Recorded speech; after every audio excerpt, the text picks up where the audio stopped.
He was like an angelic looking 8-year-old. And I thought, what am I doing here?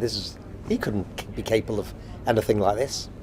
And he was so convincing in his first interview that he'd been nowhere near the Strand. He'd been on County Road near Goodison Park. They had a briefing or a debriefing, and they came back for the second interview, and again I was in blissful ignorance, thinking it's the easiest money. I felt guilty actually, because this boy had nothing to do with anything, I thought, until having got him cosy with his little space pens and his can of Coke, and that kept him nice and calm and relaxed. I said, look, we've spoken to Anthony, and he said that you were in the Strand.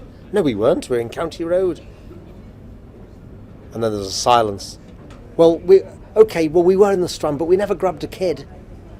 And he got up and he grabbed his mum and he grabbed the officer, and he was crying and wailing, and I thought, oh my God, what have I let myself in for here?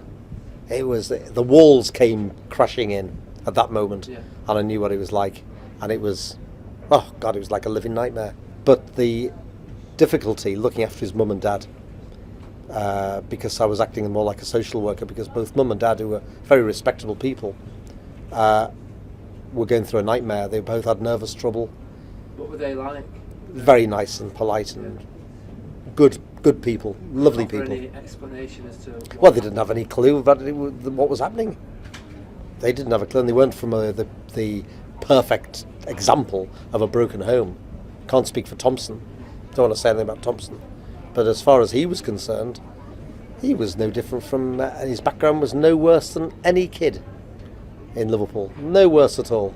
But I would have bet my bottom dollar that if either of the two reoffended, it wouldn't be Venables. But you see, Venables couldn't handle being out.